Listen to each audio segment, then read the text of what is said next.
what's up DIYers? Mike Boards with the Mike Boards channel. Thank you for watching. We're talking household circuit breakers today. We're going to be replacing a 4-pole or quadplex breaker. It's a big breaker, and on the top it's got a 30 amp switch. On the bottom a 30 amp switch, and believe it or not, in the dead center, two 50 amp switches. Let's get started. Making our way to the household circuit breaker panel, and behind the sunshine and saltwater frame is our panel. Frame is now removed. We have much better access to the entire faceplate and access door or panel to our control panel. Let's carefully open it up. And DIYers, we have not shut the power off, so just be careful as you maneuver around your breakers. And coming to a close-up view, and as you can see on the left-hand side, A, and on the right-hand side, B, and all that is on the left-hand side, that is our A bus, and all the breakers on the left-hand side are connected to the A bus bar, and on the right-hand side, the B bus. And as you can see, first glance, we do not have a main shutoff valve or breaker, and that really dates the age of our panel. It's about 50 to 60 years old. So what we actually have to do is go outside and shut the power off to the entire home. However, coming to a closer view, and the bottom left corner, there is the 4-pole quadplex block or breaker, and 30, 50, 50, 30. Next, I position the camera and again focusing on all of the circuit breakers and the bottom left-hand corner, 30, 50, 50, 30. We are going to shut that entire 4-pole quadplex breaker down. And coming to this portion right here and pushing to the left, that will turn off both 30s and then the inner 50s.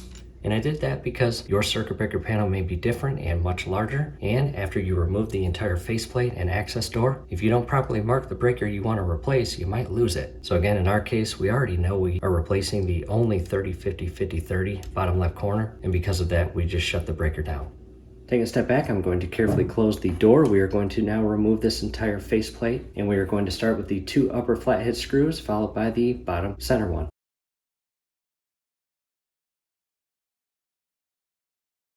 And as I remove the bottom one, I'm holding the upper portion of the faceplate.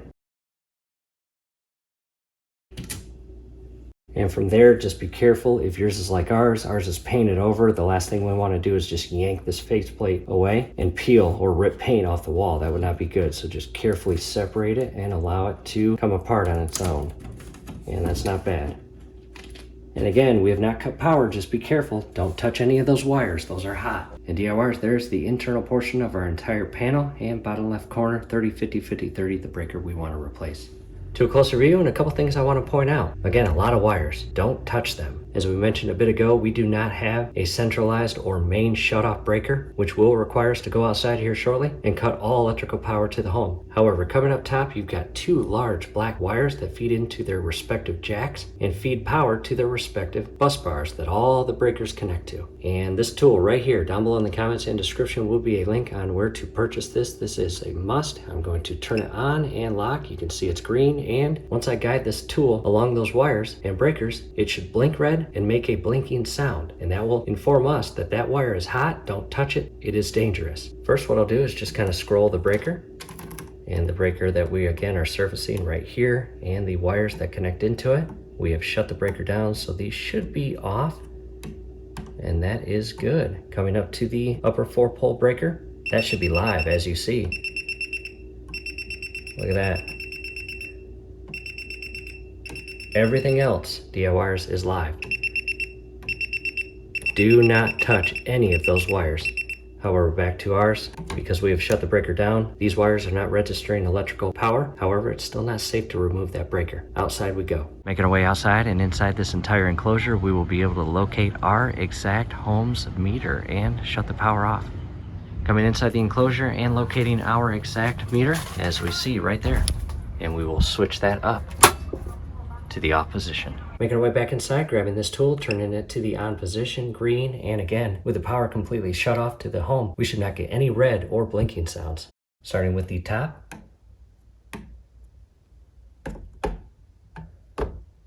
and all of the wires.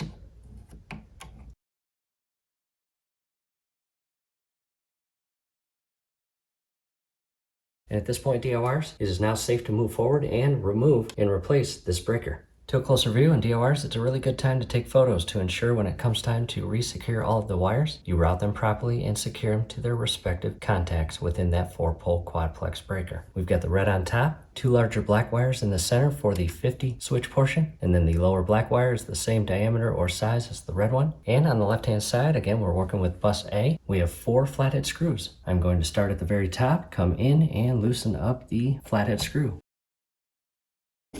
From there, you can carefully pull out the wire. Just be careful, don't damage anything. Check that out. I'll set that up, followed by the 2 internal screws. And that one is a much larger one, check that out. And the bottom 2.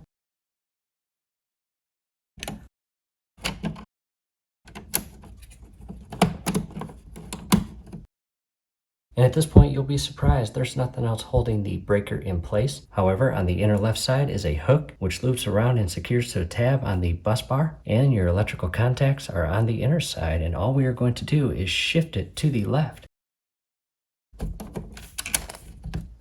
Check that out. From here, just carefully remove it.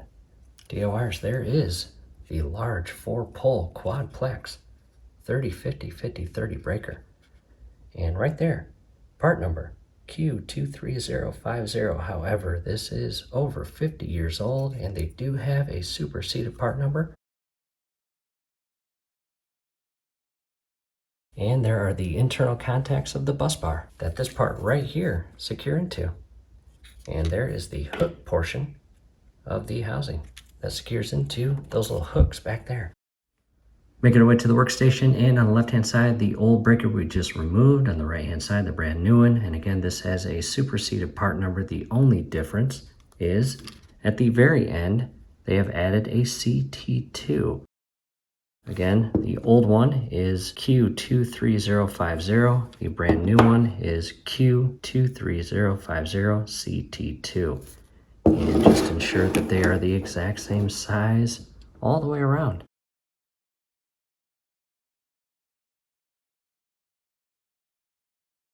And there is the electrical contacts. A little difference in design, but not really. Much cleaner though. I'll set the old one aside, and again, DORs, there it is, the brand new breaker. Let's head back to the panel and get it installed. Back to the panel, and what I recommend doing is just ensuring your breaker is in the off position, and in our case, again, pushed all the way to the left. And there is the hook design of the housing that is going to loop in. We'll insert this breaker in at an angle, and on the back side, again, there are the 2 little clips that the housing will secure into, and the 2 electrical contacts on the right. And again, I'm just going to grab the wires and carefully shift those out, and I'm going to come in at an angle and basically position it, and I can feel the breaker has looped inside and around those inner hooks, and from here, keeping pressure on the left hand side as I shift this in and press this into the electrical contacts. And it's much more firmer, and I like that, as you see right there. Make sure no additional breakers got offset when you were shifting this one in place, and I really like that. I'm going to begin bringing the wires down and into their respective areas, and I will secure them one at a time.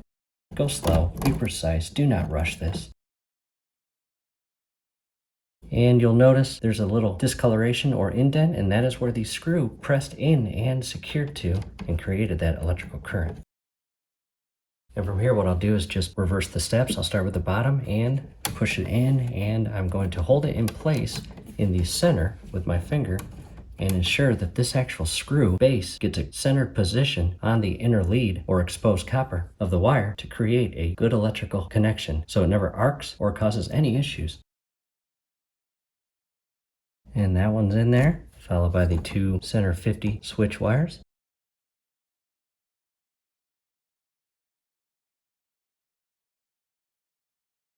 Coming into a close-up view, and just ensure again that the proper wiring goes into the proper inserts and are secured, and you want those snug. Don't over tighten them. You definitely don't want them loose. It will create a short. Not good. Taking a step back, and before we go outside and restore electrical power to the home, just double check everything. That is extremely important. all of the wires are properly inserted and secured to their proper connection points of the breaker, and the screws are not loose but not over tightened. In addition, our breaker switches are off and the breaker itself is properly seated, looped around the hooks on the left side and pressed in place on the bus bar electrical contacts. And double check all wiring around your breakers. Make sure you didn't alter anything or damage anything when you replace that breaker. And again, if all looks good and we've double, triple, and quadruple checked, we'll head back outside and restore power to the home.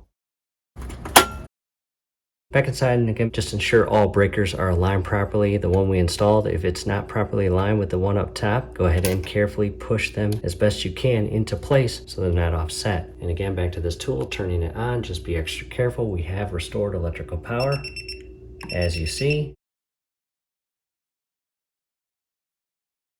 And we shouldn't have any power to this one, because again, it's still off. And we are going to turn that breaker on, and a few things to check. Make sure there's no sparking, make sure there's no humming or vibrating, and make sure there is no burning odor or smoke. If you run into that, likely one of your electrical wires is not properly seated inside the breaker and it is creating a short. However, I'm coming to the inner 50 and I heard the stove make a sound, and to the 30s, which is our washer and dryer. And just double check. Again, no humming, no vibrating, no smoke, no sparks, no burning odors. And over the next couple hours, we are going to monitor this. However, we have now restored power to that breaker. Again, just double check everything, and if all looks good, go ahead and carefully re-secure your faceplate and door. And DIYers, you do have the option to install that prior to going back outside and restoring power to the house. However, I like to restore power to the home and inspect the wiring. We're back with you with a 5-hour update. I've been the only one home, and because of that, I have felt okay with leaving the faceplate off. However, if my family was home, I would not leave all of that exposed. That would be very dangerous. Coming back in with the faceplate, just be very careful. Again, we've restored power to the system. All of those wires are hot.